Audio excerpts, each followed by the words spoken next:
Let's go ahead and you guys could take your seat. We'll get rolling here. We got a pretty full agenda and like to kind of keep on time. So if Dr. Hyvert would grab the group back there, and she's not paying any attention to me.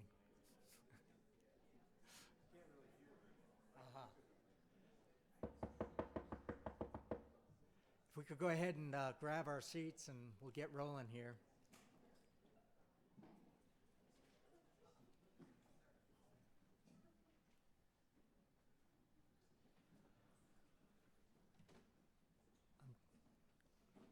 I just realized I have no way of seeing the slides very well other than cranking my neck around. So, and I don't have any notes, so we'll see where it goes. Well, welcome.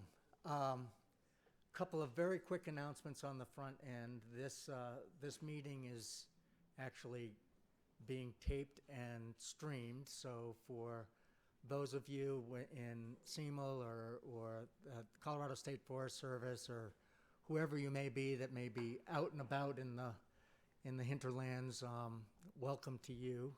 And we have a pretty full schedule today. So I'm going to go through my section, hopefully in an effective and efficient way, but we should probably get rolling. If I can figure out how to use this. There we go. Wanted to start out by just saying a couple of words about the structure of the meeting here.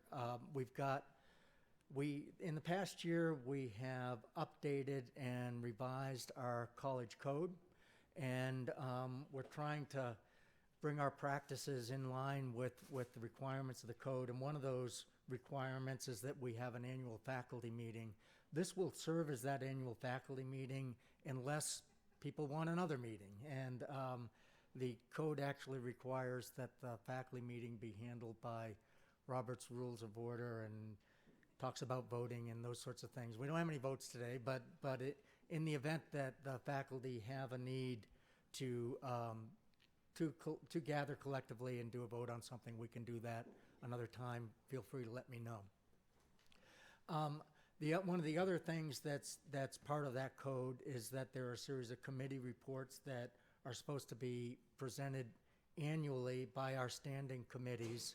We're moving forward on that. This year, 3 of the committees that have been active over the past year have submitted their annual reports. We'll send out a link to you all rather than give you hard copies here today, but our committee for international programs, for curriculum, and for scholarships all submitted reports.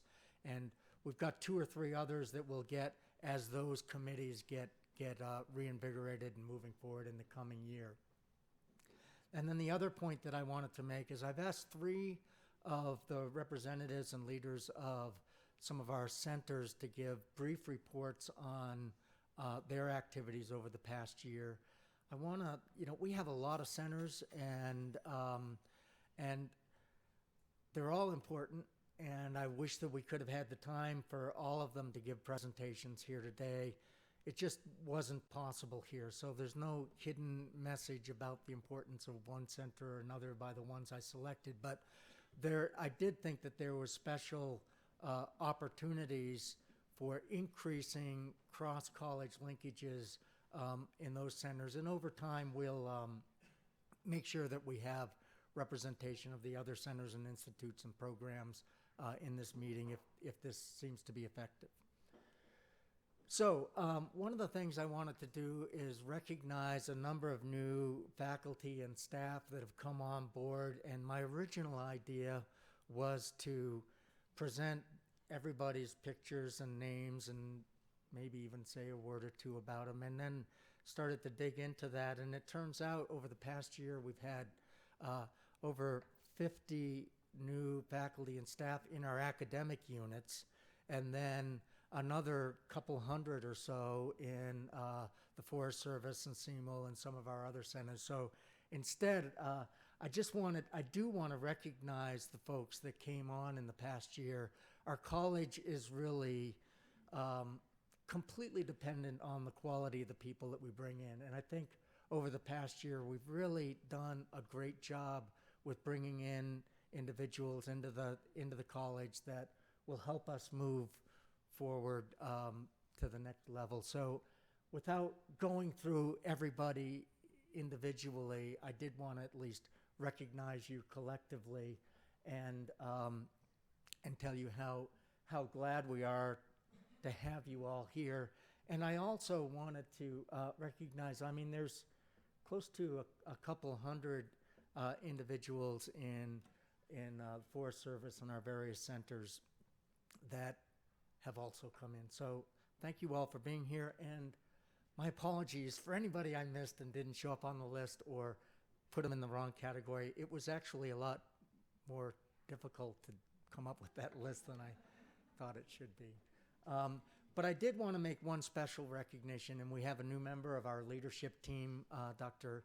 Linda Nagel. Linda, would you stand up and just let us know who you are? Thank you so much for being here. Linda started just about three or 4 weeks ago, maybe, and although we were keeping her busy in the transition even before she got here, but will be moving in, or has moved in, to the role of department head in Forest and Rangeland Stewardship following Skip's retirement. Skip is still here, but he's transitioned out of the leadership role and will be formally retiring the beginning of January. I also wanted to recognize our Alpha chapter of the Society of American Foresters, who have once again, for the second year in a row, been recognized nationally as the outstanding student chapter. So let's give them a hand.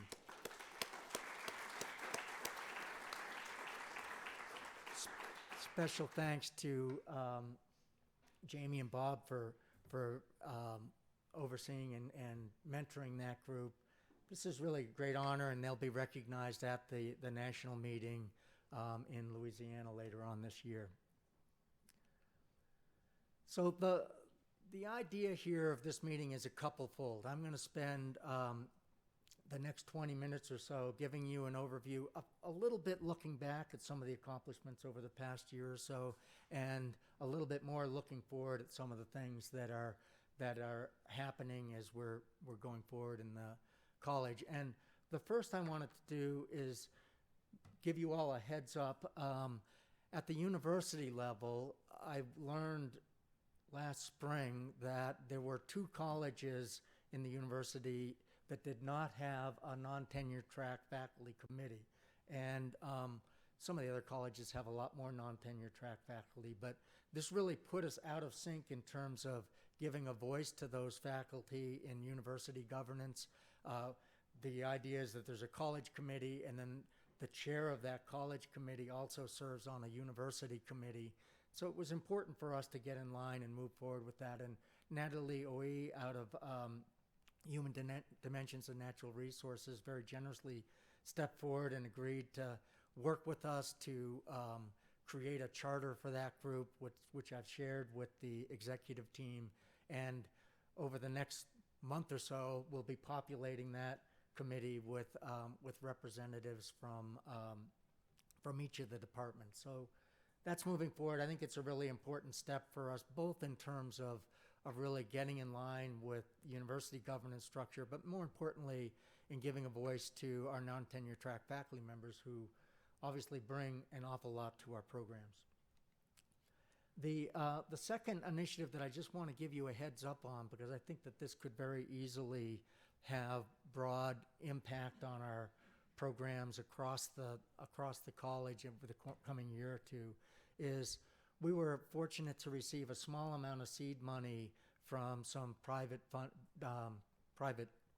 donors to for a year's worth of funding to really develop the concept for an initiative for conservation on private lands. As I look around the country and in conversations that I and lots of others have had, I think there's a real niche here for us to make an important impact both here in the state but also nationally and globally. And I don't see a lot of other universities capturing that niche. So this is an important program that over the course of the next year, Drew Bennett, who's a postdoc who arrived about a week ago, will be focused on for the next year, essentially making a business plan for us to identify what the sideboards on that niche that's not being captured actually is, as well as beginning to identify the areas where we may be able to make the greatest impact. And then the idea is over the course of the year, as that moves forward,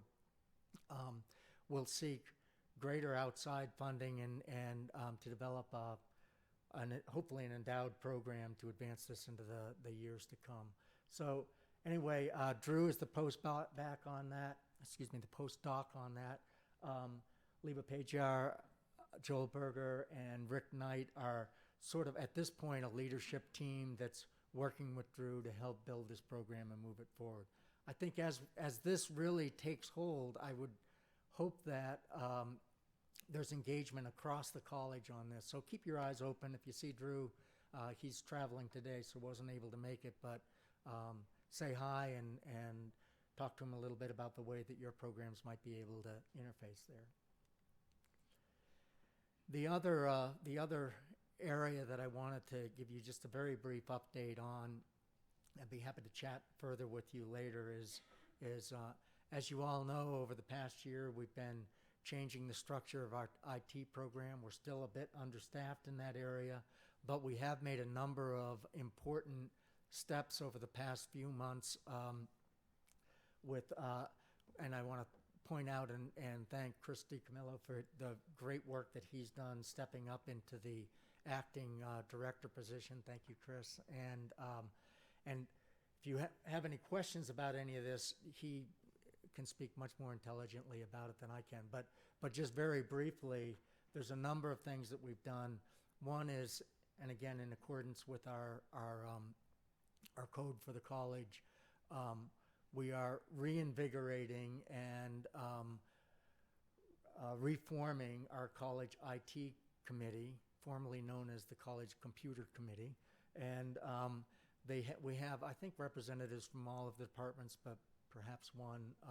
But that committee hopefully will be meeting in the next month, really provide us faculty guidance and insight as to how to move forward with these programs. We'll announce that committee when it's fully formed and in place so that you all know who your representative might be. We're also moving to a model where we're making increased use of student workers in our IT program. This is something that they've done very extensively centrally, as well as in a number of other colleges. And there's some sorts of tasks that kids who are 20 years old and technologically oriented can do really, really well. And there's no sense for us to be really capturing so much of the time of our senior staff in the IT program. So we're moving forward using those students much more aggressively.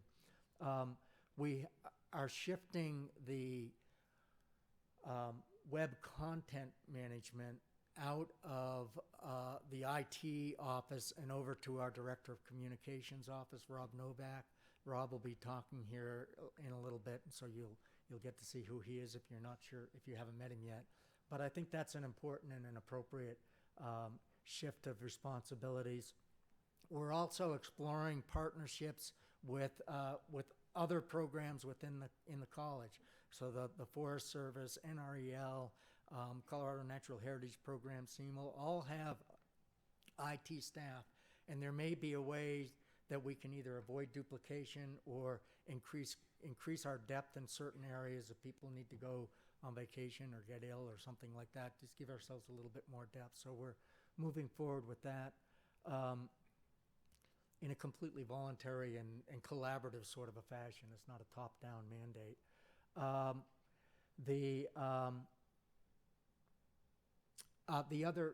The hole that we have, and I believe that we're meeting it adequately in the short term, but if you If you feel like that's not the case, please talk with Chris. I think that Chris feels like we're capturing most of those needs. But it's with respects to Linux support, and that's an area that we clearly need to increase our capacity.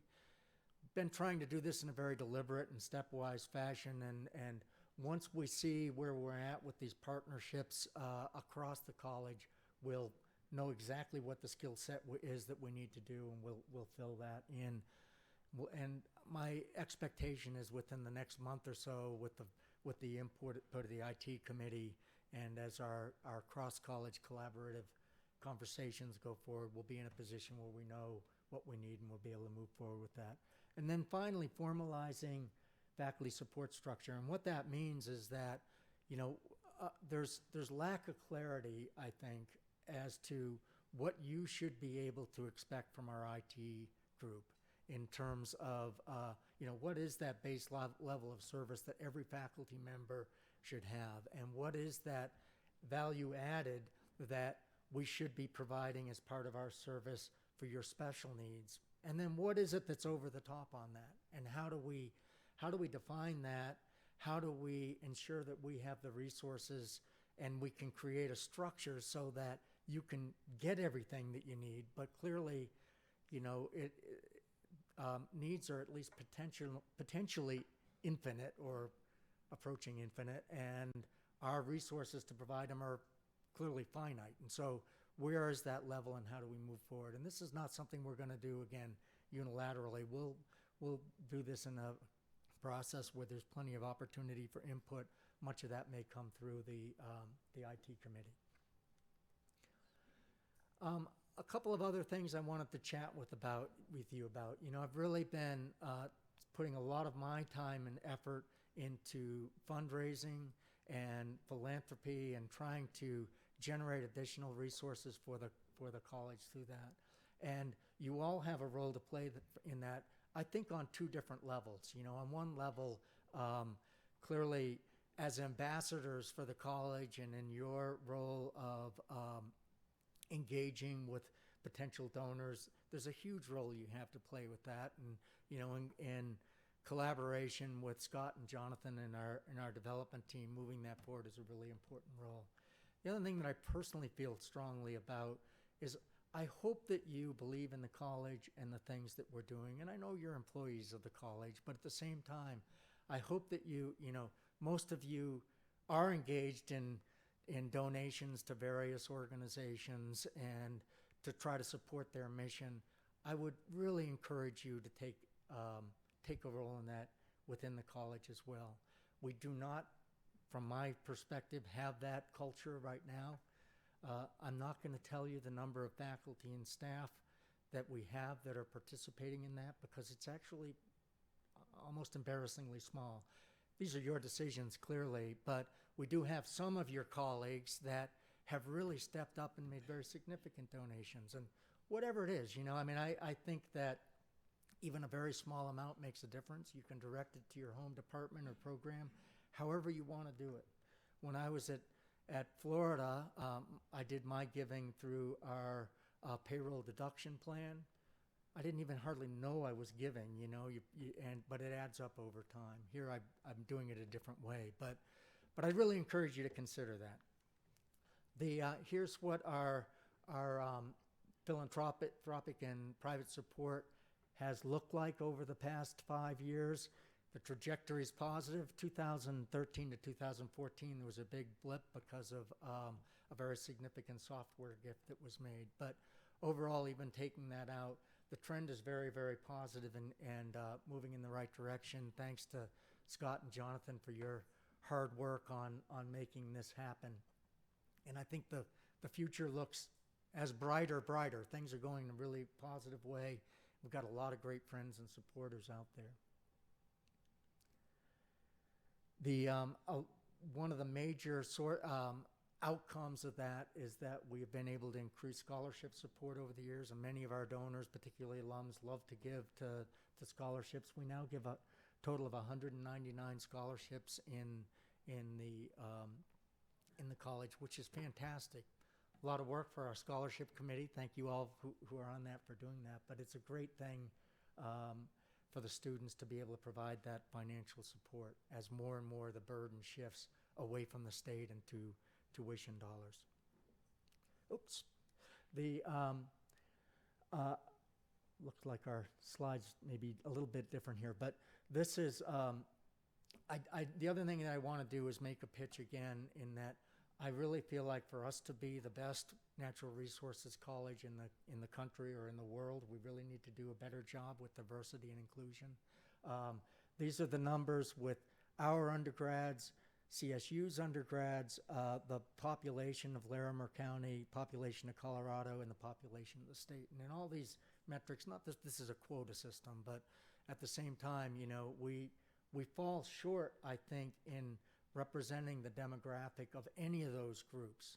And as we move forward in the coming years and decades, I think for our disciplines to maintain relevance and for us to play the role that we can and should be playing in terms of creating the leaders of a diverse society of the future, we need to really step things up in this area. And so those are our numbers here, pretty small, where we kind of bounce around. Sometimes the College of Ag has a little bit lower diversity than we do, but overall across the university, we are the lowest or next to the lowest with respect to demographics of our undergraduate population. So that's something I feel strongly about. I'm really hoping that we can make some strides in the coming year or two, and I've got a couple of specific initiatives that hope to unveil here in the next few months to help that. I want to give you an update on where we're at with our building now expansion as opposed to a new building. This is the project formerly known as the Commons, and this new direction I'm really excited about for a number of reasons. The facilities folks came over about 6 months ago and they said, hey, we got an idea we wanted to bounce off of you. And this is the first real public presentation of this new idea. But this new direction, I think, is a bit more utilitarian than our old building design was. It's a couple $1 million cheaper. And we've also got a couple $1 million of additional commitments from donors. So we're closing that gap, and hopefully we'll be able to get to the finish line soon on this. It's less impactful of existing facilities as well as the grounds. The old building, we were going to have to cut down one of the most beautiful trees on campus, which didn't feel very good, and kind of capture some of that green space out to the north of the campus. We won't be doing that north of in our building. It gives us the opportunity to really create structures that I think better address changing pedagogical approaches, and it also makes better use of our current building. And from your all perspective, it gives us an opportunity to re-engage on how we use some of that space. Now, I've heard multiple stories. Some people say, yeah, been there, done that, don't want to do it again, you know, leave me alone. That's fine if that's what you want to do. I've heard others say, boy, you know, I really don't feel like I had as much opportunity as I would like to have, or the needs have shifted. So over the next probably 2 or 3 weeks, I hope to create a format and a structure to begin to engage in an open dialogue on where our highest priority needs for the college are with respect to space.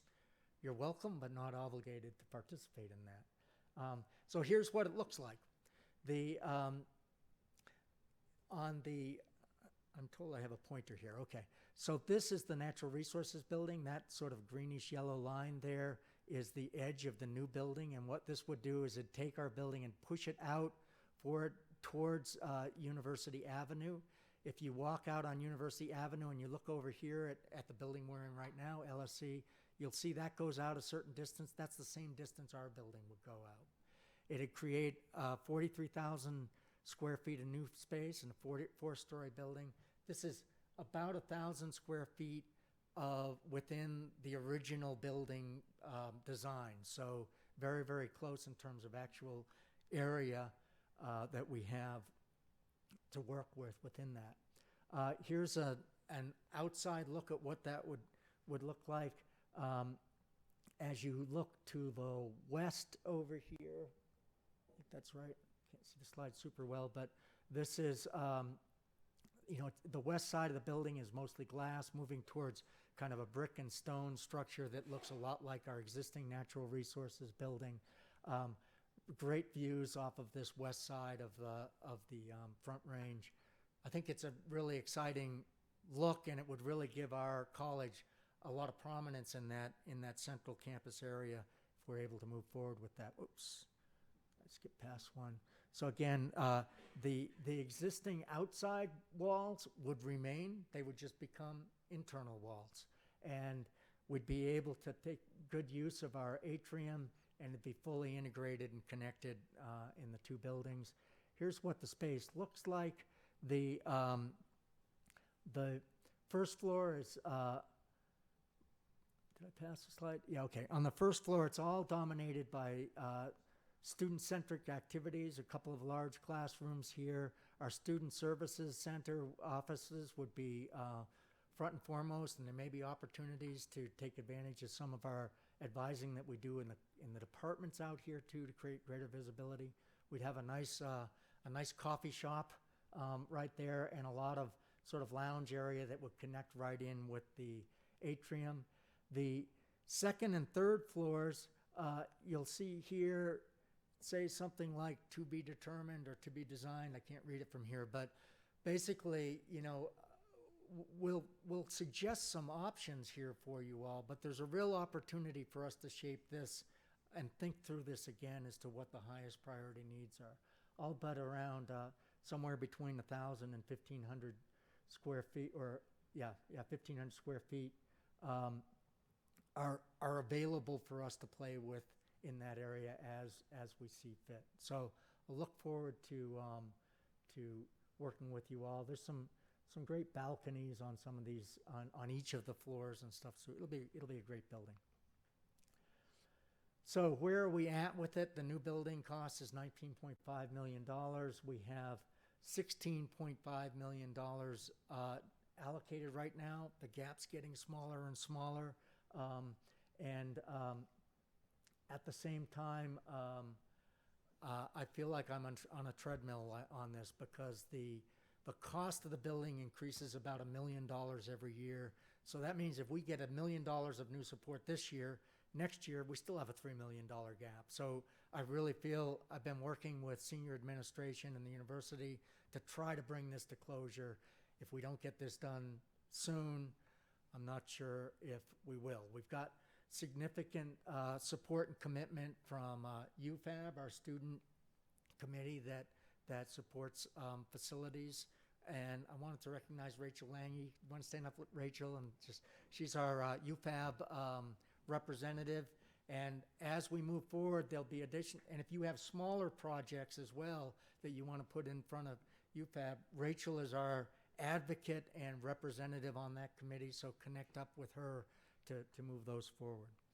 So anyway, hopefully next year at this time, we'll be looking at a hole in the ground or construction going out in front of the building. If not, I'm getting tired of running on this treadmill, so we'll see how that plays out. The last thing I want to just say and really tee up Rob Novak for his presentation is, as you all know, we've been moving forward with the strategic planning process for the college.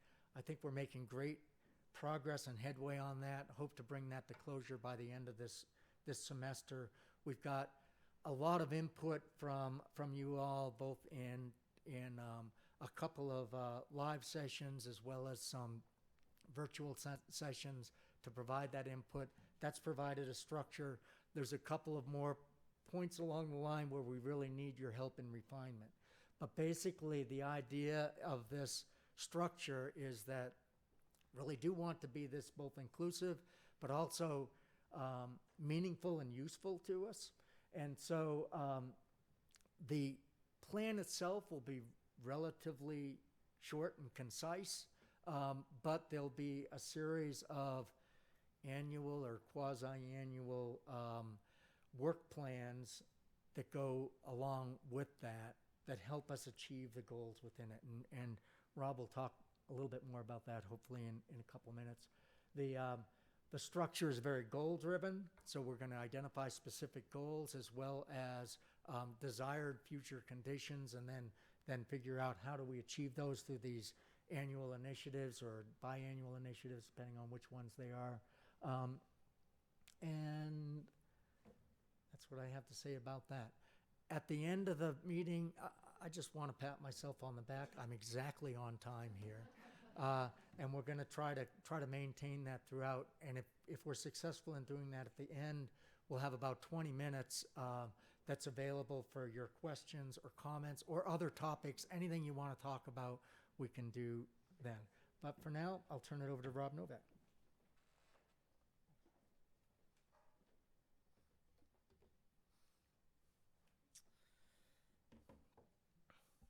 Well, thank you, Dean Hayes, for the chance to update the college about our upcoming communications projects and initiatives. But first, like Dean Hayes said, I'll be continuing our discussion of the college strategic plan.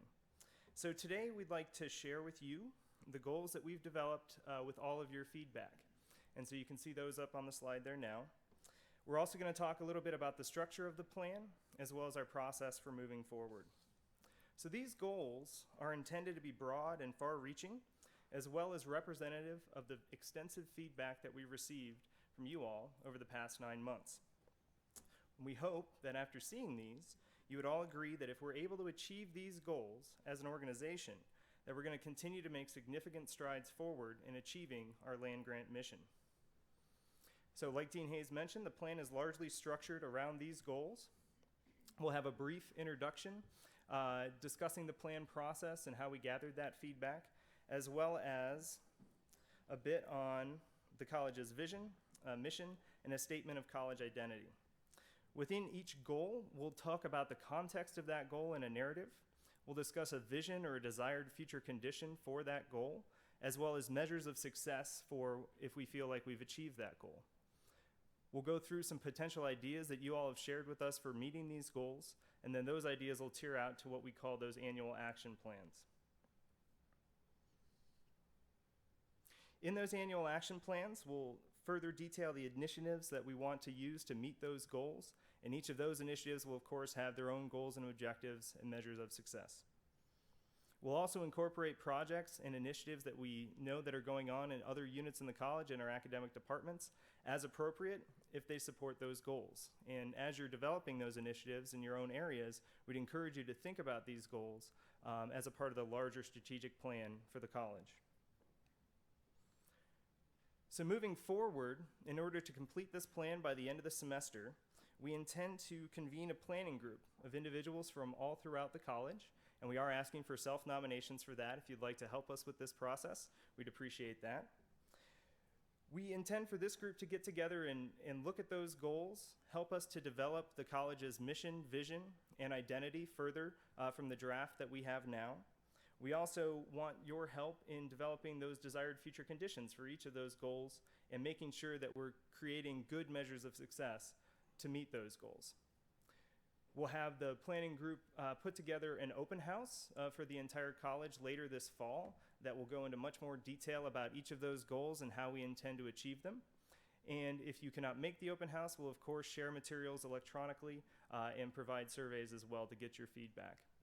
Once we've held that meeting, we'll take all of that feedback into consideration with developing the final plan draft, which will then be shared electronically with the college for one last round of feedback before we move on to adoption.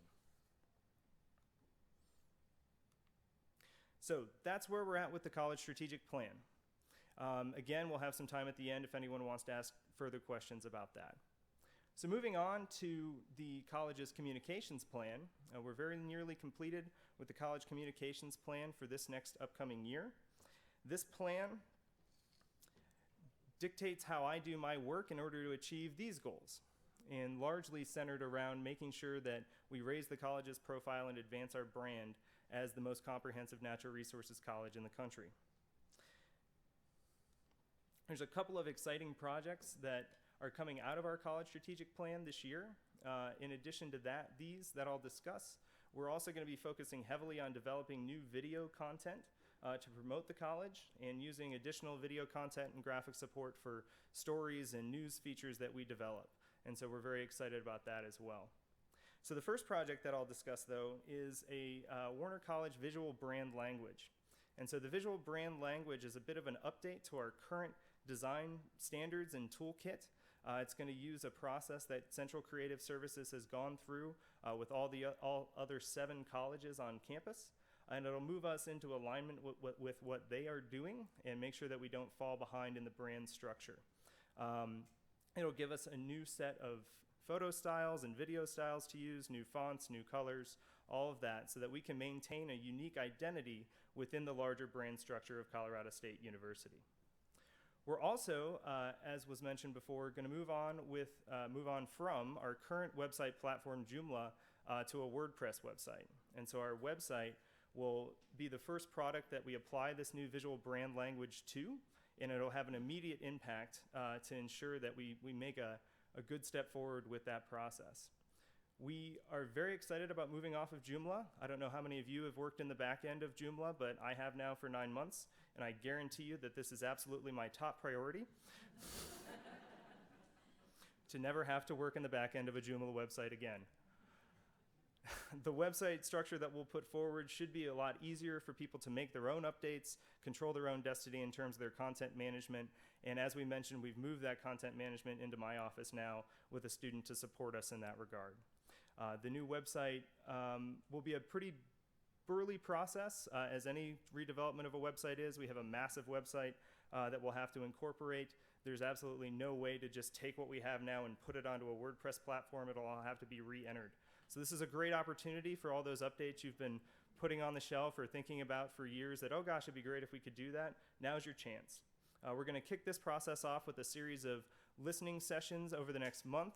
You should have gotten an email about those. We'll remind you about those as they come up. We'll ask a series of questions in those to gather information that we can then take with us to our kickoff meeting with Creative Services, to the developers there, in order to get that process started. We intend to have all of our wireframes and new templates established by March of next year, and then be able to start the process of moving content into those, and hopefully by April have a new website launched to the world. The other initiative I'd like to talk about is the Warner College Communications Group. And so this is a new group that I've formed, and I appreciate all of those of you who have stepped forward to take part in order to coordinate communications for the college. And while I certainly invite you all to continue discussing things and bringing me stories and projects individually, this group will just be getting together periodically to share best practices, talk about successes, and ideas that we can improve our communication structure with. That group in particular will be heavily involved in these other 2 projects as your representatives to my office for those. However, if you'd like to participate particularly in the visual brand language process, that's something I'd like to hear as well. There's plenty of room for everybody who wants to participate in that to help out. So that's our communications update for this year, but please do continue to keep me posted on the work that you're doing and the impact you're having with your research, in your teaching and outreach and service.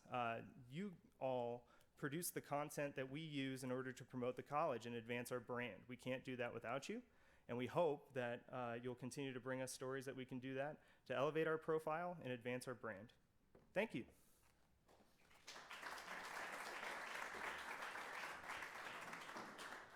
So the next couple of presentations are by our 2 associate deans. And just a bit of a side note before giving the stage to Rich. One of the things that you hopefully will start to see over the next year or so is I'm elevating the delegation authority that I'm providing to our 2 associate deans, and as well as some areas of budget authority with respect to their programs. And so they'll be playing a more central role than maybe historically they have in leadership of the college. And so when you have specific issues with respect to our research programs or academic programs, Rich and Mark will be the first stop. The other thing I'll say is Rich has class that he needs to leave for shortly after his presentation. So if you have any questions about academic programs, I'm sure Mark Paschke would be happy to answer those later. Right? So, Rich. Good morning.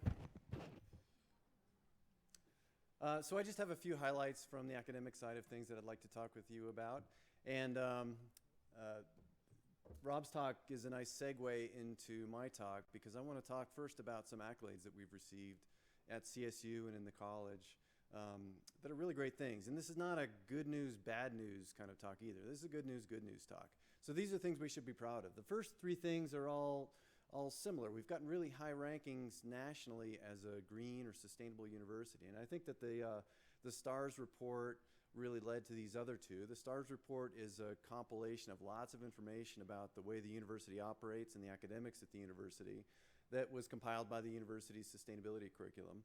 And a lot of the good things that we're doing have to do with campus operations, where we get our energy, how we treat our waste, and things like that. But about a third of the points in this report and most of what differentiated us from other universities comes from the academic side of this report. And much of the academics that are contributed to sustainability education at CSU are from our college. So we should be really proud of this and take some credit for this. We're also a really great school for outdoor recreation, and it's football season, so you might start seeing commercials on TV recruiting students to CSU, and they always show our college, right? They're always about the outdoors. This is a great place to come to school. And we have a really great set of programs. We're ranked highly in world rankings for environmental science. One of the accolades that we've gotten recently is this NRC report as a top ecology doctorate program. That's GDP, of course, but we're all GDPE, right? We contribute a lot to GDP, so we should be proud of this and take credit for it. This great environment to study and this strong academic history and environmental sciences has led to increases in enrollment. We've been the fastest growing college over the last 5 years. We've got the two fastest growing departments in the university in geosciences and ecosystem science and sustainability. And the trends are upward. We don't have data for this year yet, but the application suggests that we're gonna have our largest freshman class ever and our largest transfer class. So students are continually drawn to our majors, and that's something that we should be proud of as well. We're expanding our offerings to students. This coming year, this includes proposals that are kind of on the drawing board or under consideration. We're going to have a lot more to offer students in a year or two from now, including reconfiguration of the majors in HDNR, new master's programs in environmental communication and parks and protected area management, a new master's in ski area management that builds on the certificate that was approved in the spring in ski area management. Our master's in tourism management program is taught here at CSU, it's taught online, and it's taught to students in China, in Chinese. We have proposals for master's and PhD in ecosystem science and sustainability that are moving into phase 2 this year. We're proposing to develop a new watershed science PhD, and a new BS in ecological restoration is on the drawing board. So our student numbers are expanding, and our offerings to students are expanding as well. Student success is something that CSU is taking more and more seriously, and I'll close with some thoughts on how that looks going forward. But we've made a lot of progress over the last few years. We now have professional academic support coordinators in all of our departments that help students with advising. We have 48 students who are in 2 college learning communities, living together, taking courses together. They're going up to Pingree Park together for the weekend, this coming weekend. And that really engages students and makes them feel like part of the community. If anybody went to the barbecue last week, you saw lots of active student clubs there. We've got 21 or 22 student clubs that really engage students and, as John said, are very successful and recognized nationally. We're engaging our students more and more in research. We have done a lot of work to try to integrate our professional development and our advising. So we've got a committee of these professional advisors in our career services that work with students throughout their tenure here at CSU to make sure that they're engaged in everything that we have to offer. We have really good retention and graduation rates that I'll show you. And we have really high internship and placement rates. Something like almost 90% of our students were placed in their first destination choice at graduation last year. And I think that's a testament to how many students we place in internships. So looking forward, over the coming year or two, we're going to continue to expand our university partnerships. Many of you have probably heard about this discussion we're having with Anhui Agricultural University to try to develop a 2+2 program in which students would enter Anhui Ag University, complete their 2 years of studies with a course taught by CSU personnel in English in China. And then they'd come here and finish their degree in either ESS or NRM. We continue to work with two-year colleges in the state and in the region to try to increase, make it easier for students to come to CSU and get their degrees in 2 + 2 years. You'll hear later this week from Tony Frank about the commitment to these goals by 2020 to have 90% first-year retention. So students who come in, we want to retain 90% of those students into the second year. Over the last 5 years, we've averaged about 85%. So we're doing pretty well in that category, but we need to move up a little bit to reach that university goal. The goal is to have a 60% four-year graduation rate. Our 2010 cohort, the most recent one for which we have data, was a little less than 50%. So there's some room for improvement there. And an 80% six-year graduation rate. And we're below that as well. And the other goal is to eliminate gaps. And so these gaps are between the general student population and students from underrepresented groups, students who are on Pell Grants or economically disadvantaged, and students who are first generation. And I took a look at our data as is possible through institutional research, and our gaps are not that great. We don't have a large number of minority students, as John said, but those who come into our program do pretty well. And so I think that the gaps is maybe our smallest challenge. But these other things are real challenges. And there was a meeting last week of the Academic Advisory Committee for Undergraduate Affairs where we talk about these student success initiatives and what kinds of things we can do to try to raise our graduation rates and reduce these gaps. And the group is unsure about how to continue to make progress. So over the last 5 years, we've done a lot of things to get academic support coordinators to ensure that students are getting good, frequent advice about what they need to do to complete their degrees. We have all kinds of software systems that support students to know where they are and know what they've got to do and when those classes are going to be available. So a lot of the things that you've been asked to do contribute to that. So developing these 8-semester plans, for example, feed right into a software package that helps students see where they stand, see what they need to do over the coming years. But we don't really know how to eliminate these gaps. And so there are going to be some discussions about how we do this going forward. The thing that they seem to have focused on most so far is how to get creative in our accounting, so it gives us a little bit of latitude to achieve these goals. And they've been very creative there. So if we can bring some of that creativity to activities to ensure that our students feel engaged and allow them to be successful, I think we can achieve these goals. And lastly, everyone's favorite topic, the University Curriculum Committee. I think that under Kathy Pickering's direction, things are improving with UCC.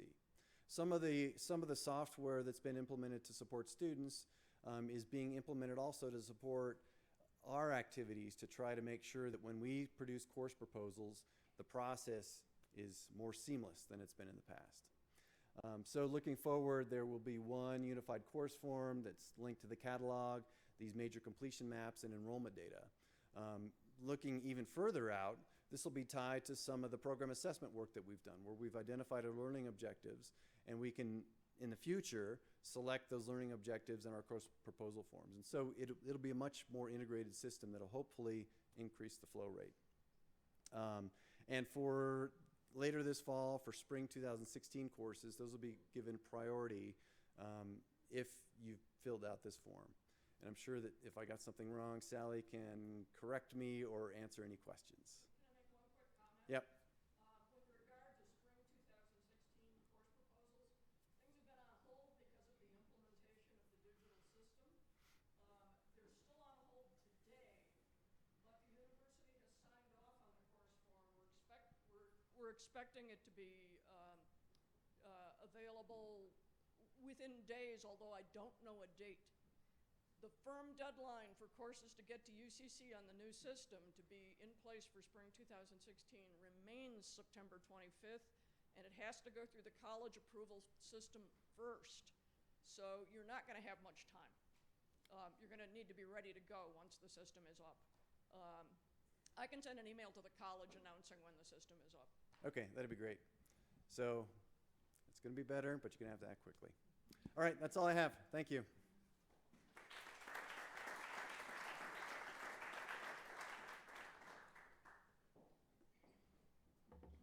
Thanks, Rich. Any questions for Rich that I can make up some answers to before we get started? So I just want to give you also some more good news about research. Research is continually a story of good news, so it's always nice to get up here and report on that. I like to look at the trends over long term, so we're going to put up some data here that shows our research awards from 1987 to 2015, because I think it shows a very nice story of growth within the college and our rise to prominence within the university as a major player in terms of the amount of money that we bring into the university.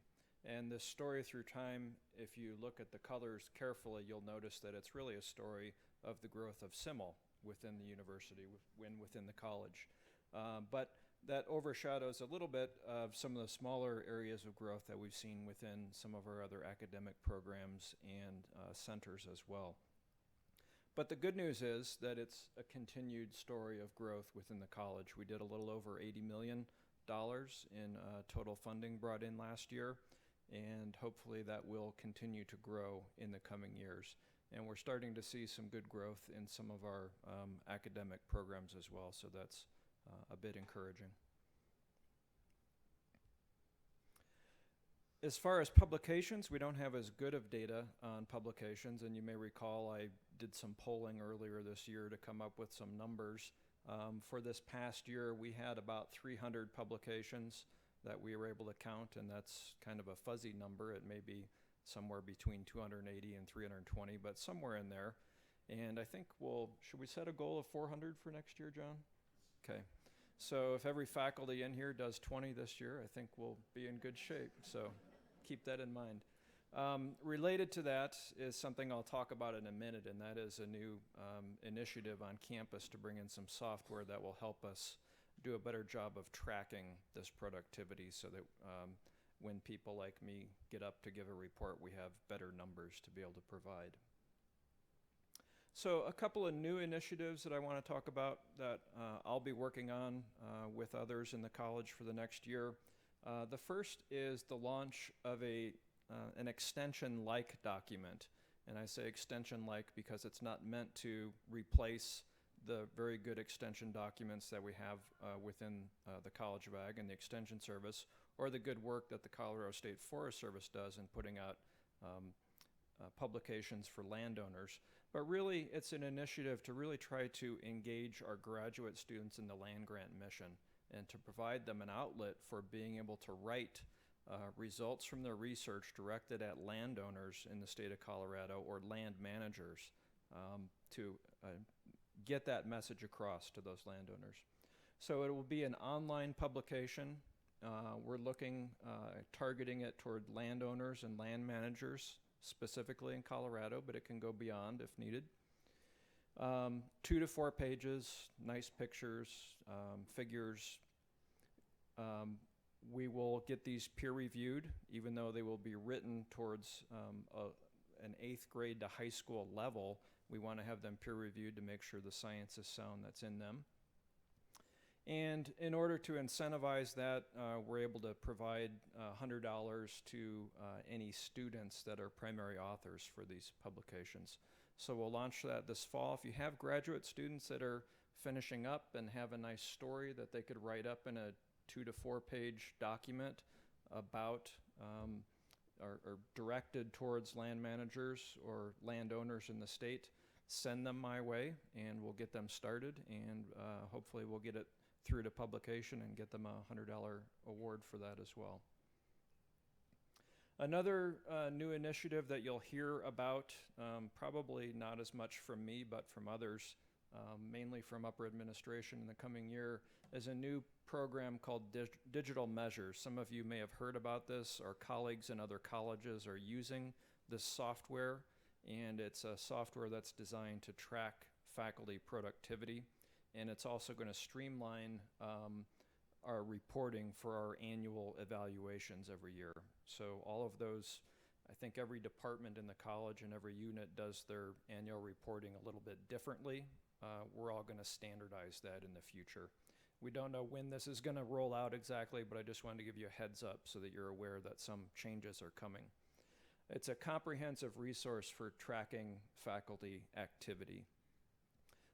It's configurable to meeting the needs of diverse academic units. These are all bullet points right from administration. I've not used the software yet, so I can't say how accurate these are or are not. There is a pretty steep initial entry cost in terms of the amount of information that needs to be entered into the system.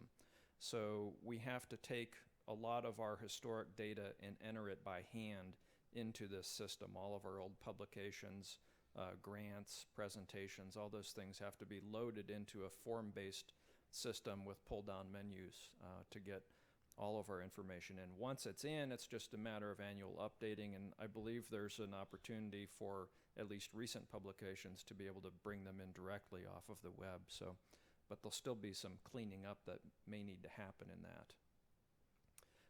And the nice thing about it is it's able to generate reports for the annual salary exercise and your annual review, and people that have permissions can search this information by department or by unit to look at how many publications the Warner College had last year, how many research grants they had, etc. So it's handy both for the faculty members once it's populated and also for administrators that are looking to be able to generate those reports and report on our productivity.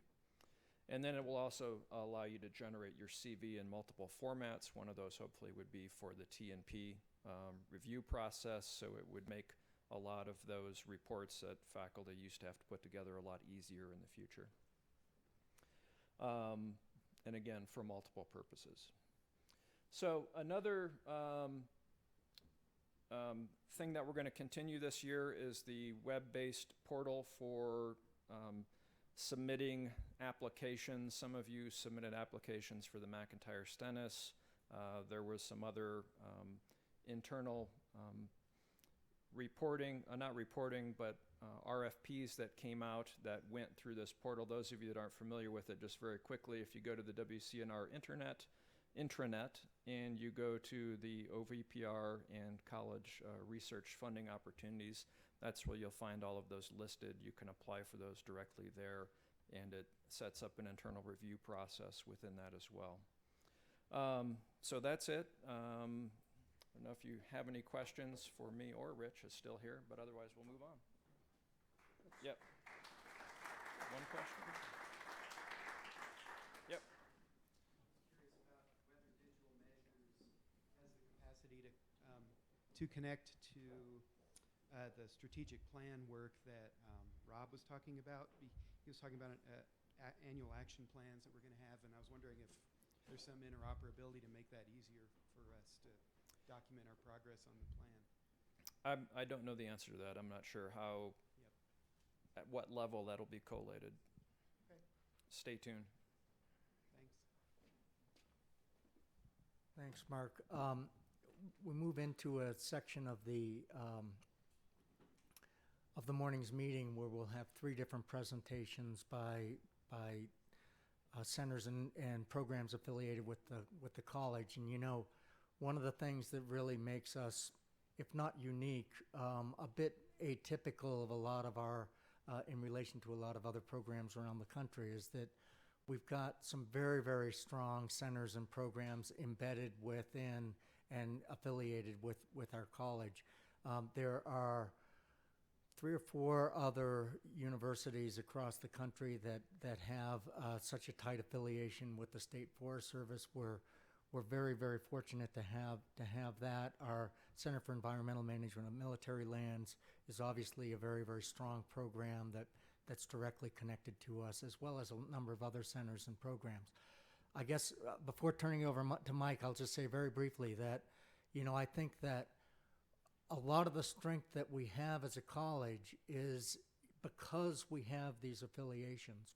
And at the same time, I think that we could build on that even stronger than we already have.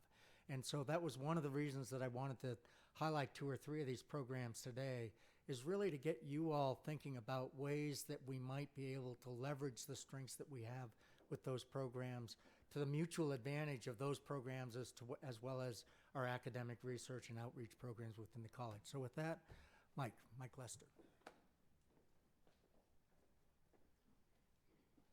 Thank you, John. Let's see if I can figure out how to advance this forward. Oh. Again, we want to talk about some of the symbiosis and the ways that we work together, not only the way we work together now, but the ways we're looking to work together a little bit more effectively for everybody in the future. This is a little bit awkward, isn't it? There we go. Our mission is to achieve stewardship of Colorado's diverse forest environments for benefits of our present and future generations. And we do that in many ways, and one of the ways, or some of the ways, we provide technical forestry assistance to private landowners, communities, and state land managers. And we have several key program areas. Our forest management program area, which is not just typically forest management, but also includes urban and community forestry. It includes our Colorado State Forest Service tree seedling nursery that's over on the Foothills campus. We do a lot of work on wildfire mitigation and considerable work in outreach and education. We're the lead state agency, lead state forestry agency. We provide service and outreach within the Warner College of Natural Resources, and in a kind of an interesting, I guess an interesting organizational aspect. If you look at the Division of Forestry in the Department of Natural Resources, it's us. So we have that dual role, which I think is relatively unique. Now we're scattered, our offices are across the state. We have 19 field offices and 105 employees across the state from Fort Morgan to Durango. It's quite a day's trip if you want to visit some of our field offices, I can attest to. And annually, we have a fairly large impact. We treat roughly 20,000 acres or assist in treating 20,000 acres of land each year. And also we deal with a great many landowners. We put in there many, we have a number in there that I think is a little bit overstated, but I think we can safely say that we reach at least 1,000 landowners each year through our publications, through our actual one-to-one technical advice, and working with landowner groups. And we also have improved the health of the forest in hundreds of communities. This is not only our community and urban forestry group, but also in our communities in the more rural areas and wildfire mitigation plans, which is critical for them. There's a lot of partnerships we were involved in, and you know, as John gave the caveat earlier, apologizing for somebody he missed, I'm going to apologize here because we have a great deal of partnerships, and some of them I'm sure won't be mentioned here. We work with our conservation districts. We work with the State Land Board, managing those state lands. We work with the Colorado Parks and Wildlife, helping them to manage their lands as well. And we also have a very significant partnership with the USDA Forest Service. We work with a lot of nonprofit groups, such as the Colorado Tree Coalition, which is one of our urban and community forestry outreach groups, the Society of American Foresters, and the Nature Conservancy, which we're involved in with several projects currently. And then there's our other CSU and Warner College centers, particularly the Forest Restoration Institute, Natural Heritage Program, although I'm looking forward to working with Dave and his staff a little bit more closely, and the WUI Center. And then also we have some work with CSU Extension, and actually through the efforts of both John and Jamie Dahl, we've really strengthened, I think, that relationship in the last year. Now there's a lot of opportunities in the list here. It's not just things that we're doing now, but it's things that we have opportunities to do a little bit better, and new opportunities as well. We are involved in classroom instruction and experiential learning, but I think there's opportunities for expansion of that, as well as applied projects. A lot of community service and volunteer projects. We have a coordinator who coordinates those projects with local communities, but also really heavily with the students. Outreach and education to our landowner base, and there's other opportunities there as well. Tree Campus USA, which we have a leadership role in. And there's also some other opportunities in lands that we're involved in managing, such as the Colorado State Forest, which is actually belongs to the State Land Board, but we manage for them, and the Board Memorial Forest, which is within 30 minutes of campus. So those are some real good opportunities. Internships and seasonal positions, I think we have an opportunity to more formalize the internship structure, which we really don't do right now, but we do hire a great deal of students. We'll talk about that briefly. And research opportunities. We've worked with researchers in Warner, as well as the Rocky Mountain Research Station, helping to have applied experiences. And the other thing I want to mention about the student aspect is this is our 60th year being associated with Colorado State University. And over those 60 years, we've had the opportunity to introduce a great many students to boots on the ground forestry. And speaking of students, a lot of student club interactions and a lot of opportunities there for community service like Living Communities, College Council, and other student clubs. And John already mentioned this one, but I want to mention it again, that the Alpha Student Chapter, it's called the Alpha Student Chapter because it was the first chapter of the Society of American Foresters. Again, second year in a row, most outstanding chapter, and I want to thank Jamie Dahl and Bob Sturdivant for their leadership there. And, whoop, I did get ahead of myself. There we go. And when we say we employ over 20 students, we've looked at this figure, and I think it's between 20 and 40, depending on the year. Not all of them Colorado State University students, but the vast majority are. And we offer seasonal opportunities for employment, and students get experience in both field forestry, as I mentioned earlier, our nursery, which we always have students working there, and office support, which can sound mundane, but it's actually led several students to getting full-time jobs. And it's not just with the Colorado State Foresters, with the other agencies as well. And there's a lot of research opportunities. Make sure I haven't jumped the gun here. Okay. We've been working with Human Dimensions on several projects. As we mentioned, the Forest Service, Rocky Mountain Forest Service Research Station, we've done some projects with their staff as well. And the Forest and Rangeland Stewardship Department. We look forward to more opportunities there as well. We also have an outfit called COWOOD. It's a Colorado Wood Utilization and Marketing Group. And typically we have at least 2 graduate students working there, and we've had in the past have had more than that. And there's also, we can pursue opportunities with the state and university lands nearby, as we mentioned earlier. And in talking about state lands, I mentioned the state forest briefly. Well, that's one of the really good opportunities. We've had actually probably a heavier relationship with the Forest Service, U.S. Forest Service, Rocky Mountain Forest Experiment Station there. But it's 71,000 acres. They are involved in active forest management, and there's a lot of research opportunities up there that I think we have yet to explore. And we also have field tours up there, and again, that's another opportunity for seasonal jobs. And before I sign off here, because I just got the sign from Rob, I'm running out of time.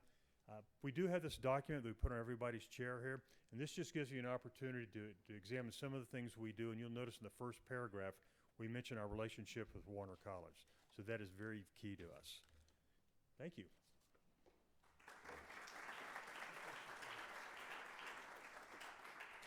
Thanks, Mike. And just to reiterate, I think we've got a great partnership and a lot of potential for even more in the future. Mike is the state forester, and Jamie Dahl is our liaison to the college. If you've got any ideas or ways that you think that we can better leverage those opportunities, connect through to them or let me know. So with that, I'd like to introduce Liz Caldwell. Liz is currently serving as the acting director as our Center for Environmental Management and Military Lands. Liz. Good morning. I would be willing to bet that most of you have no idea who we are and what we do. So in a nutshell, the Department of Defense has a mission to fight wars and win.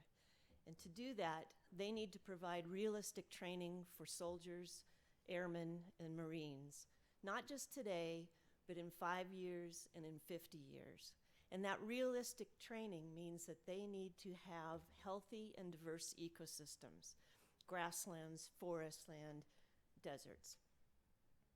The balance between the mission for combat readiness and the obligation to meet environmental regulations, as well as the need to maintain these healthy ecosystems for long-term training, is a very delicate dance.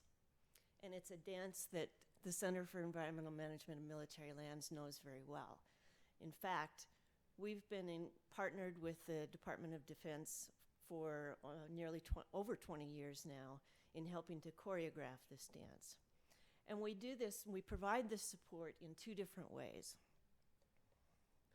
First, we have almost 400 CSU employees that are biologists, foresters, ecologists, stormwater specialists, cultural resource specialists embedded at military installations across the country.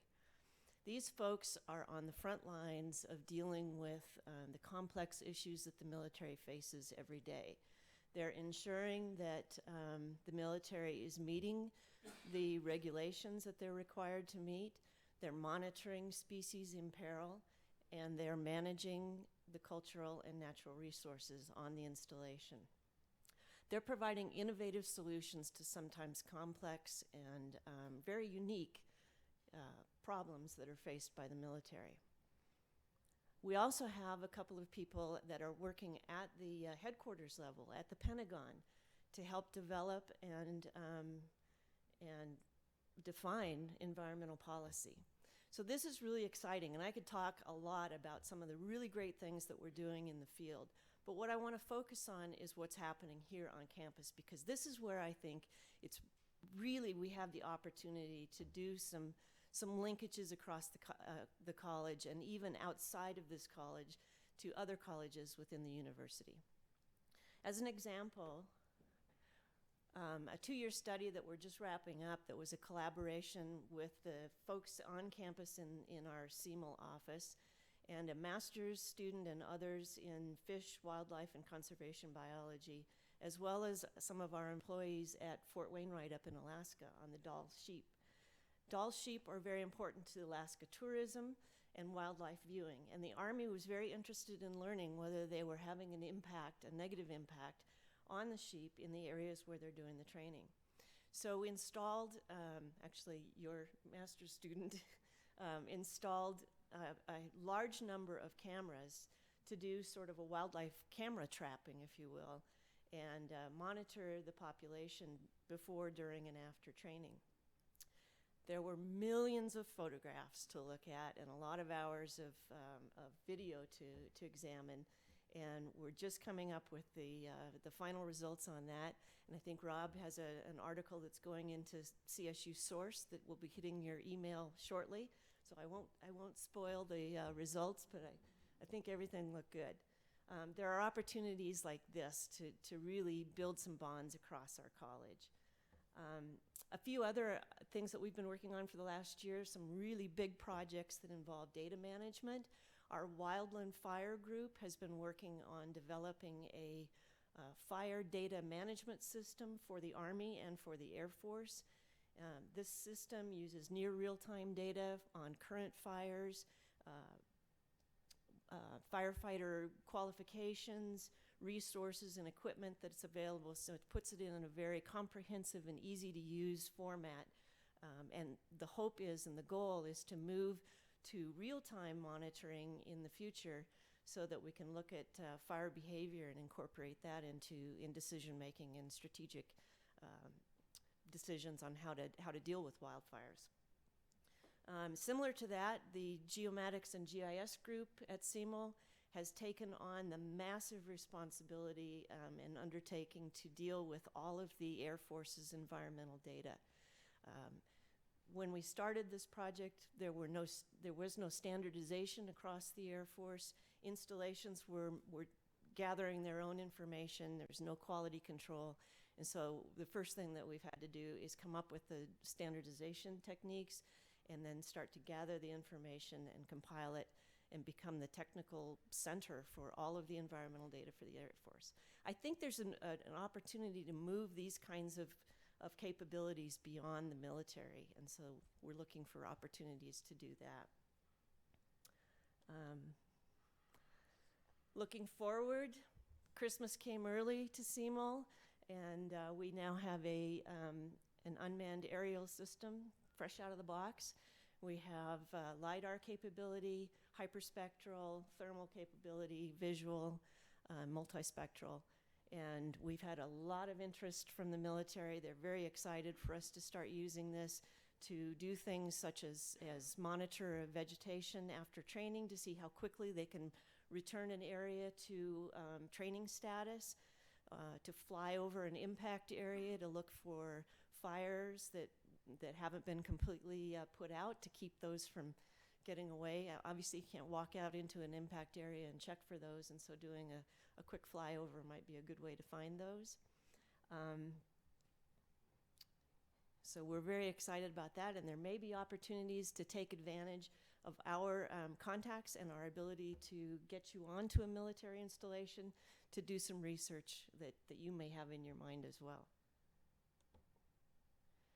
So we've been giving short shrift to our cultural resources folks, but our very own Jim Zeidler, our monuments man, who when he's not at home crying into his beer over the many atrocities that ISIS is involved in with regard to cultural antiquities, he's working very hard with the Department of Defense to find ways to make sure that when we go into an area, wherever we have boots on the ground, we don't end up with a situation that we had similar to what we had when we went into Iraq and we didn't know what we were inadvertently destroying.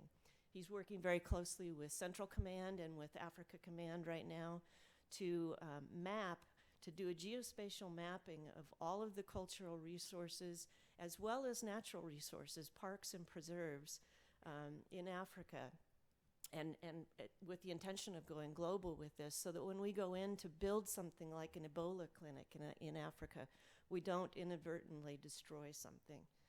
This is really exciting work, and I think we really have a lot to look forward to coming out of that.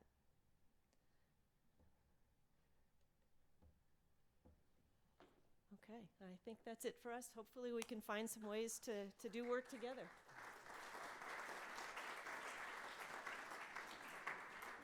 As Mark mentioned in his overview of the research programs, the growth in extramural funding to the college has been significantly influenced by the growth in CIML, and both thanks for that, but also it creates a lot of opportunities for engagement in research questions and scholarship and so on. So I'd really encourage you to think about ways that might be able to do that.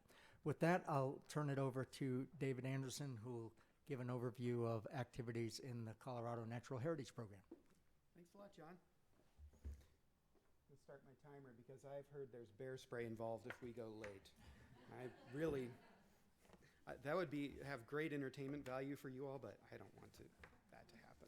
So I'm just going to give you a little overview of what CNHP does, assuming that there might be a few of you out there who don't understand what our work looks like, but spend most of the time kind of updating you on some of the fun, exciting things that we have going on. So our program is part of a network of programs. There's 83 of them now. Nunavut now has a program too, so this map is inaccurate. There is now a heritage program here. And the programs span North America and as well as 16 nations in Latin America. And we have 24 staff that are part of the Warner College of Natural Resources. And so we have kind of two identities. We're part of Colorado State University, but we're also part of this NatureServe network organized under a nonprofit called NatureServe that works globally. There's about 12 programs that are parts of universities throughout this network, so we are really glad to be one of those. Those are many of the strongest programs in this network.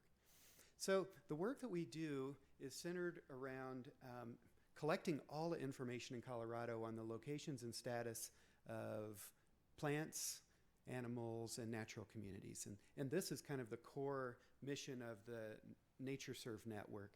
Our program has expanded into many other kinds of research and services, conservation planning, wetlands, modeling, a lot of sophisticated geospatial kinds of projects. And so we've gone far beyond what that core mission is.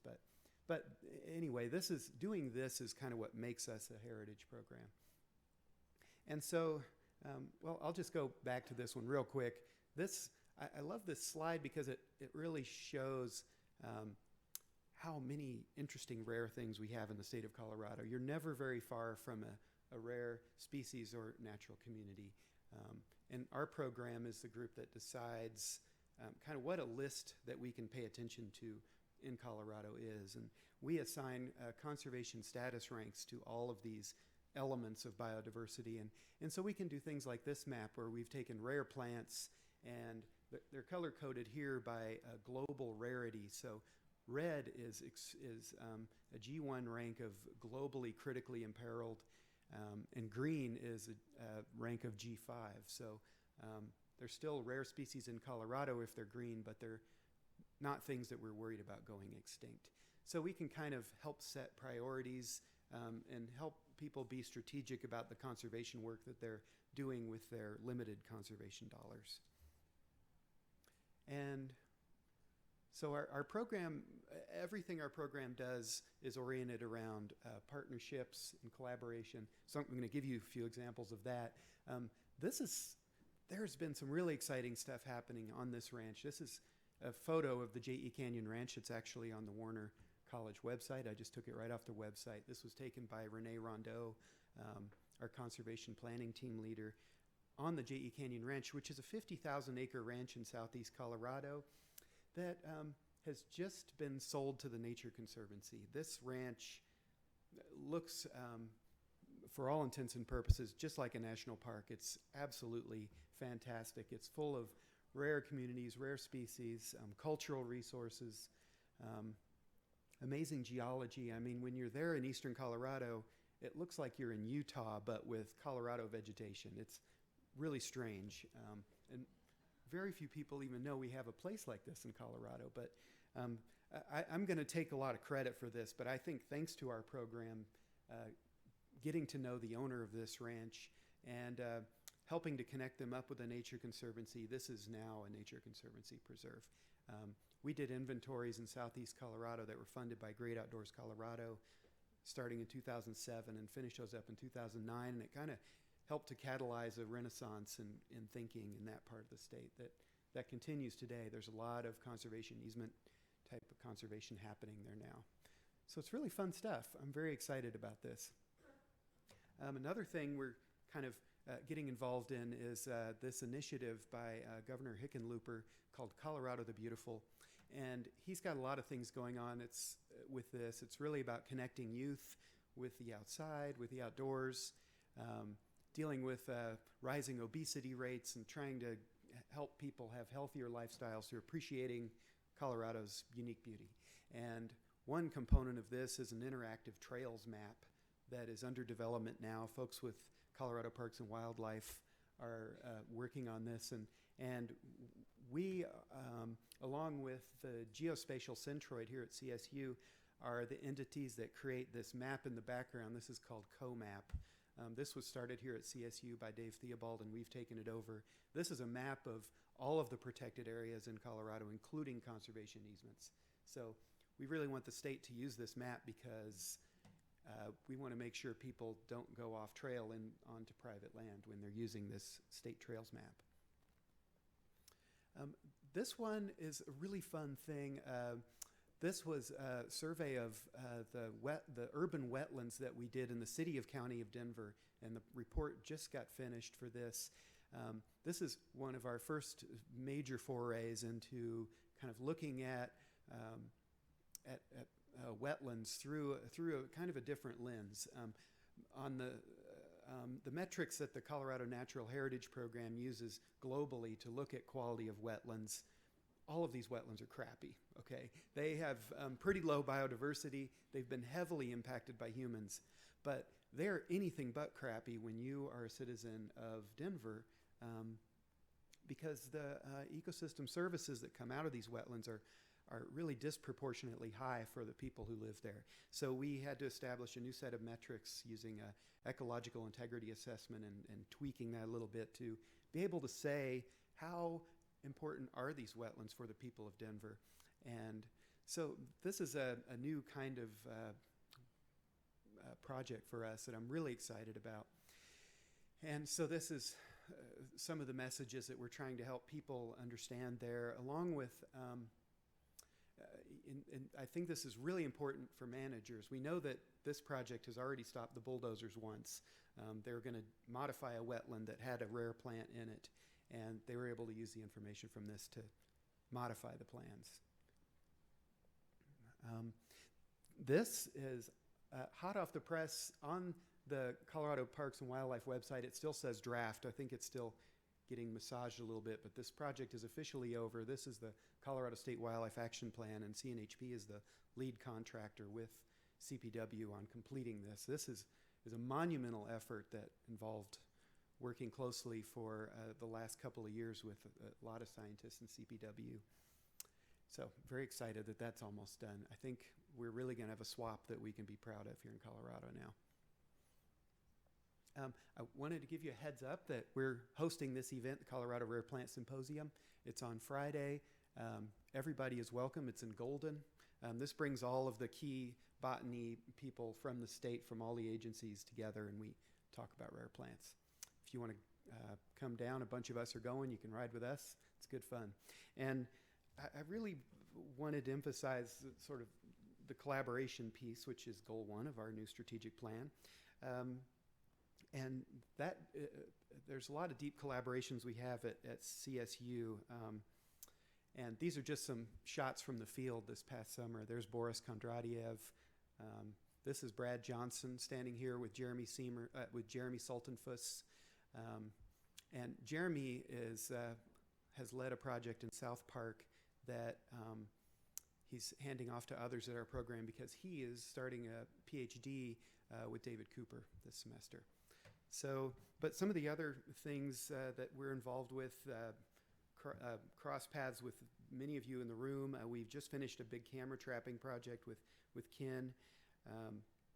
We're working on several projects with CIML, CCC, NREL, North Central Climate Science Center, Colorado State Forest Service, Extension, Center for Protected Areas Management and Training, and so we're really excited about working with everyone here in the room, and wanted to mention too that we're hosting a partners meeting in this room on January 14th. And if you are interested in being involved, I'll be sure to put you in the loop. We're working with a lot of students. This was from our CLTL field trip in May. We really love the opportunity to engage with academic programs and think that there's a lot of opportunity for growth on that front. Many of our students, many of our employees are students. This is Rob Fredericks, who's a applied computing technology major. And these are 2 interns who are doing their NRRT 487 internships with us. They're 5-credit HDNR internships. This is Joe and Caleb. And Allison is helping Caleb, who's mining the Gillette Museum for records on rare insects. Maddie is a student at UC Santa Barbara. She just left and went back to school. This is James Hunt, who just finished his FWCB major. And so we've got other WCNR students out in the field doing a project called Gloria, a high elevation alpine plant monitoring project. This gal is someone whose name I can't remember. She is Alyssa, and she's a botany graduate student. And Lindsay Power just finished her FWCB honors thesis with us, working on waterfowl and wetlands. We have a few others as well that I don't have photos of that have just finished theses or are working with us. This is Callie Puntney. She just finished her FWCB honors thesis working on the Hops Blue butterfly, which is photographed right here. And this is Alyssa, who is a FWCB major monitoring weeds with us and working on the butterfly. I'm glad that she survived this encounter with Scotch thistle. And so to help kind of grow these opportunities to work with students, we've started a crowdsourcing campaign that is done. Okay, thanks, Rob. I see Rob reaching for his bear spray. So I'm going to wrap it up here and introduce you to Devanshi Kukadia, who's with us as part of the deep partnership we have with the Wildlife Institute of India. She's here in the room. I'd love for you all to meet her. She has just finished a month of her internship at Pueblo Chemical Depot and is going to work for us for another month. And we have another intern coming from there in a month or two. So it's really fun and exciting to do stuff like this, and I'd love to figure out ways to connect better with students throughout the college. So, well, thank you.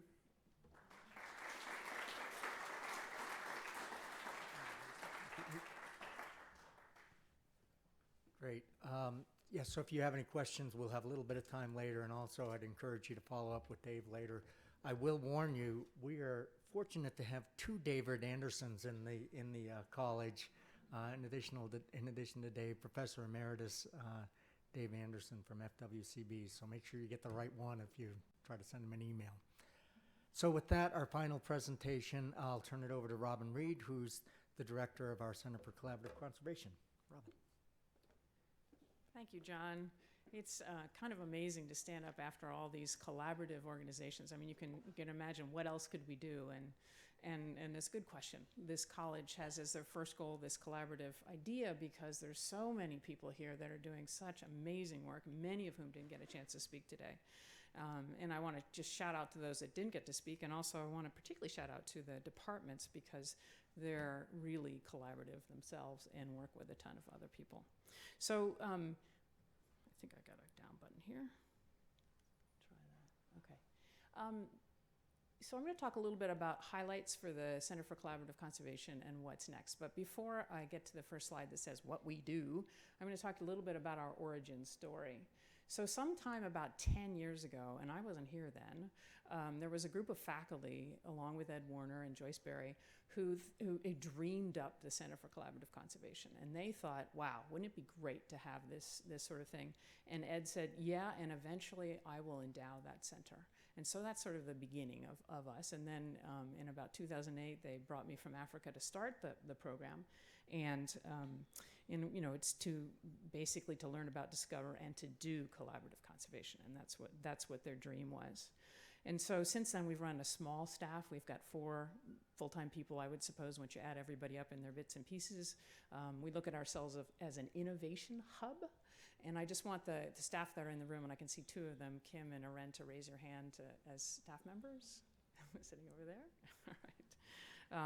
We have a bunch of graduate students. In 2013, Ed Warner did give us that endowment, so we are now the first permanent center at CSU, and I think we're the first permanent one at the college. So we'll be around. So if we annoy you, come and tell us to stop annoying you. I also want to point out that we have a 10-member executive committee, and I think there's only one of those members in the room at this moment, but I want Maria to raise her hand in case there's someone else. And then past executive committee members. Brad, are you still here? Sorry, I don't mean to embarrass him because he's not here, but no, okay. Former executive committee members. So we have a great group of folks. So this is what we do. So working in very close collaboration with HDNR department, ESS, and the other departments, we train this, sort of tomorrow's leaders in collaborative conservation. And that's one of our big goals. And when we think about collaborative conservation, we think about conservation, but we also think about livelihoods in the same sentence. So we're doing livelihoods and conservation together. And then we discover. So we do some research on how to collaborate more effectively in conservation. We also create and test new tools for collaboration. Given that we're endowed, we figure we might as well go after innovative stuff, and so we're trying to do that. And then we also share our challenge and our successes around the world. So our first highlight, and almost always is our first highlight, is our fellows program. And I am afraid I might only be having 2 people in this room that are fellows or former fellows, but I want you to raise your hands. I know there's Maria and Kathy. And Esther in the back. All right, cool. We've got 3 over here. And so our fellows program is really trying to challenge our faculty, our graduate students, and practitioners out in the big world of conservation to really go to that next level in their work. How could they have impact that would really make that big difference? What is the dream that they've had? And so this is this new conservationist, that's what we're trying to promote, who really works with people in people-centered conservation, works with people on their livelihoods, and works on conservation goals. We've had 104 fellows so far, 26 undergrads, 54 graduates, 20 faculty, and 30 practitioners. To give you a sense, the 54 graduate students are from all departments of our university and faculty members, all of our college and several other departments outside our college, particularly in liberal arts and agriculture. And the practitioners are from they're from private sector organizations like the Sylvandale Ranch. They're from NGOs around Colorado and the world, like Colorado Open Lands Program, and they're from they're private citizens like farmers and things like that, and from government. So if any of you have an interest in this program, our next RFP is going to come out November 1st, and then the applications are due on the 31st of January, and we decide by the 1st of March. And this year, we're going to continue our habit of last year of having team fellowships that are for teams of people with a larger sum of money for the group. And so if you've got a team idea where you could bring together faculty, students, practitioners, and undergraduates into a team, we'd love to have an application from you. And we've worked in 24 countries. These fellows have 11 states and 3 tribal nations. Okay, so the second highlight is our Undergraduate Opportunities Initiative, and I can tell Ren is going over there. Well, is that what it's really called? At any rate, it is. We find that that working with undergraduates is just one of the most rewarding things that we do, and so we have undergraduates that are staff interns. We have internships for those undergraduates to go out and actually work with practitioners that need some help. We have courses in part of the Conservation Leadership Through Learning program in collaborative conservation. We have an undergraduate course that we're working on with HDNR, NRRT 401, which is collaborative conservation that Rick Knight is teaching this year. And then the last thing is we sort of catalyzed this new group called Collaborative Colorado, which brings together all the clubs in the college to try to do collaborative work together. And we have an amazing club scene in our college. And when they get together and they try to do something together, it's really, sparks start to fly. So, and we are a very small part of that now. It's undergraduate led, and you see them at NRR days in particular. Okay. Third highlight. So we do some research, and we've done that entirely with other faculty in departments at CSU and at the Natural Resource Ecology Lab. And so I'm just going to tell you just sort of some headlines of some of the long-term research that we've been doing. We've been doing long-term research in Mongolia and Kenya, and we're currently doing long-term research in Colorado. And so basically we're going out there and trying to figure out how these collaborative initiatives work, these community-based organizations or collaborative governance. And basically in Mongolia, we saw a ton of social benefits so far, and we hope the ecological benefits are coming, but they're slower than the social benefits. So we're seeing, good trust and things built up. In Kenya, we're seeing that conservation is actually delivering human and elephant security and also education, interestingly, and conservation. And in Colorado, we'll stay tuned for the next highlight, I think. Oh, wow, we really flipped there. Sorry. Okay. The fourth highlight is the Colorado Conservation Exchange, and this is in our sort of new tools box, and this is an environmental market or a watershed investment fund. And basically, traditional management, I'm going to go backwards here.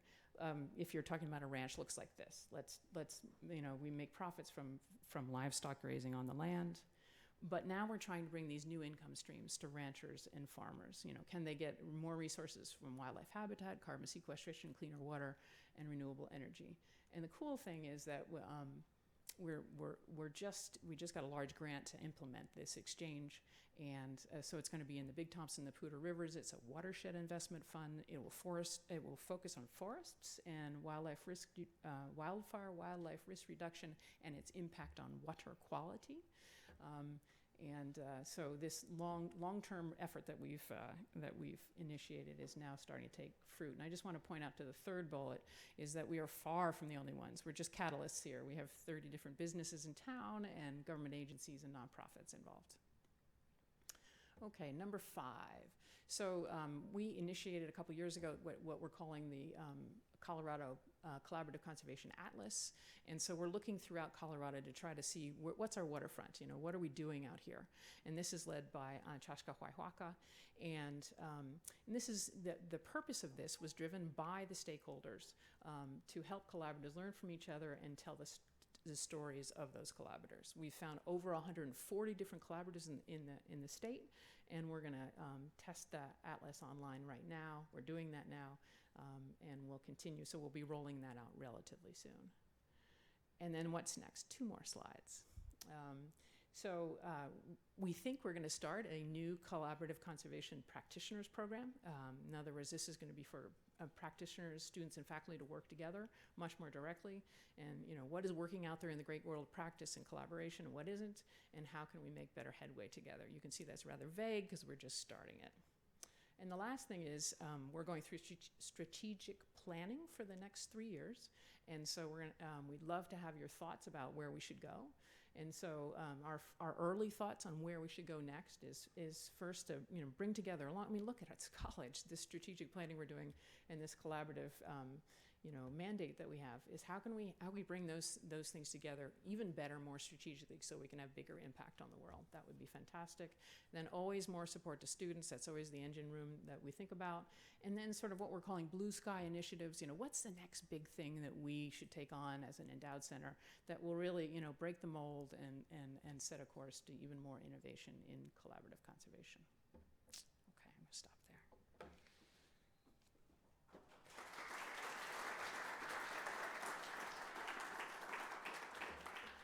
So let me just close with a couple of comments and then take any questions or comments from anybody in the room. This begins the second academic year that I've been here with you. I remain incredibly honored and humbled to be in this leadership position. I think we've made a lot of great progress in the past year, implementing best practices throughout the college, beginning to move forward with a number of new programs and initiatives. Made some great progress on fundraising and developing resources for the college. And most of that, I'm very well aware, is not me and the work that I do, but you and the work that you do. So I really appreciate everything that you've done. You should feel great about the work that you're doing for the college. I want to especially thank everyone who stepped up and really put in that extra time or that extra effort to make that happen, be it service opportunities that you've taken on or just the hard work you do in the classroom, in the fields, and in your interactions with one another and across the state, the country, and the planet.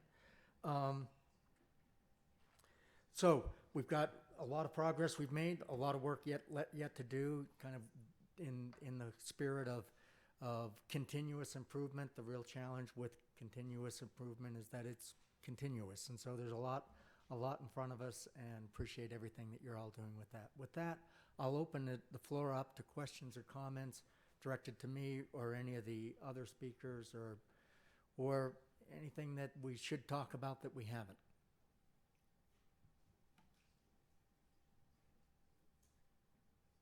Don't be shy. Yeah, Rick. Well, there's obviously a lot of Hold on, yeah. development going on. I was just wondering if you'd have some comments on incentivization or support that the college might provide in the future to get even greater collaborations and opportunities started up.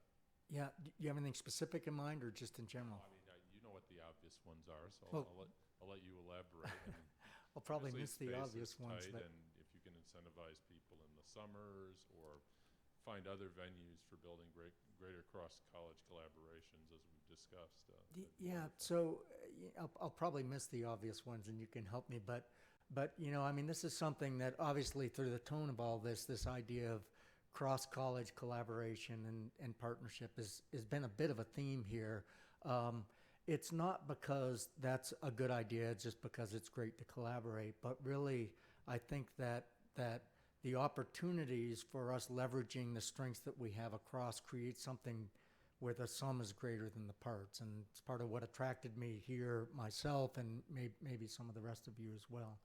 The resource base, unfortunately, is more limited to do that than we would like to. However, we are looking for some of those opportunities outside. One of the things that I'll throw out there right now is, as we're thinking about space issues for the college, we've got some space that still remains to be defined. I'm faced regularly with department heads who are constrained for space, and so we've got some very real needs for expanding those programs. One of the ideas and thoughts that we've kicked around a little bit internally and looking forward to greater discussion with you all as we move forward is there a way we can use some of that space that's yet to be defined in the new expansion area to both relieve some of the pressures that we have within the departments, as well as create a collaborative environment where people focused on key issues, energy, climate change, private lands, you name it. I mean, there's a long list, can get together and work across departments to advance those programs. I have a feeling that's not what you were looking. Okay, but certainly really open for other ideas as well, either with the space or more broadly in terms of ways that we can facilitate that integration across programs. Anybody else? We spent a bunch of money on croissants and coffee, and and I see there's still a bunch of those left. So I'd encourage you to go ahead and take advantage of that before you leave. And I guess I'll just close both to the audience here in the room. Oh yeah, go ahead. Before you close. Yeah, hold on. I want to grab the mic so those in the hinterlands can hear you. Hi. I wasn't sure that you were really going to close now, but I'll force people to stay here for another couple of seconds and introduce myself. I'm Gloria Edwards. I'm the program coordinator for a relatively new group on campus. Last Friday was my third year anniversary for the Southern Rockies Fire Science Network, which is hosted by the Department of Forest and Rangeland Stewardship on the second floor of the Warner College Natural Resources Building, and boy, I'm looking forward to that remodel, I tell you. And I just wanted to put in a little plug for an activity that we're collaborating with the Colorado State Forest Service and numerous agencies throughout the state.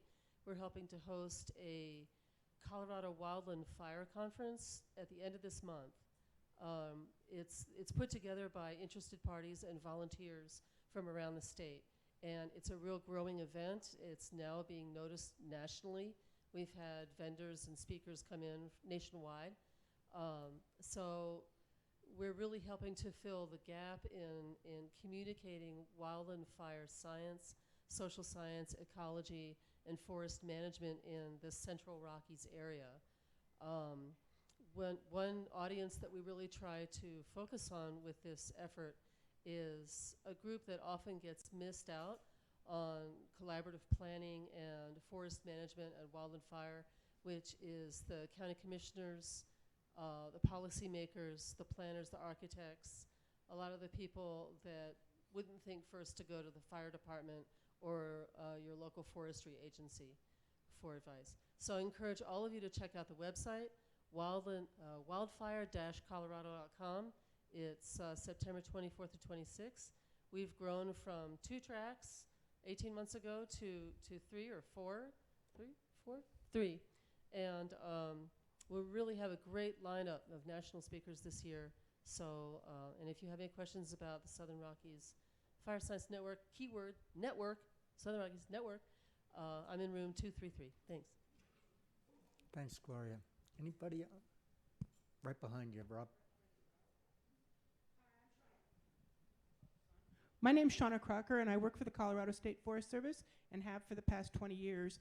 And also a part of the Colorado State Forest Service for the past 20 years is 40 years actually, is a program called Project Learning Tree. It's a national education program. I see some heads shaking. Maybe you've attended some of our trainings or have had students who've been involved in our trainings. But I'd reckon that a significant number of CSU students have been trained in Project Learning Tree's science and environmental education programs across the country through the last 40 years. So we are a program of the Colorado State Forest Service. We are the state sponsor of this program. It's coming on 40 years next year. Love to have involvement and more support from any other folks in this college. And if you need more information, I'm not going to keep you here very long, but I do have some brochures and some cards, and I'd love to work with more of you. Thank you very much. Thanks, Shauna. Any other comments, questions, thoughts? Yeah, David. Hey, wait a minute. You already had the floor, man. Microphone hog. I just wanted to warn you all that if you go to download the Colorado State Wildlife Action Plan, it's better if you don't type Colorado SWAP into your Google browser. Just type out the whole thing. some not good things come up if you do. All right. So with that, have a great year. Be safe. Take care of each other, and take some of those goodies with you as you go. Thanks very much.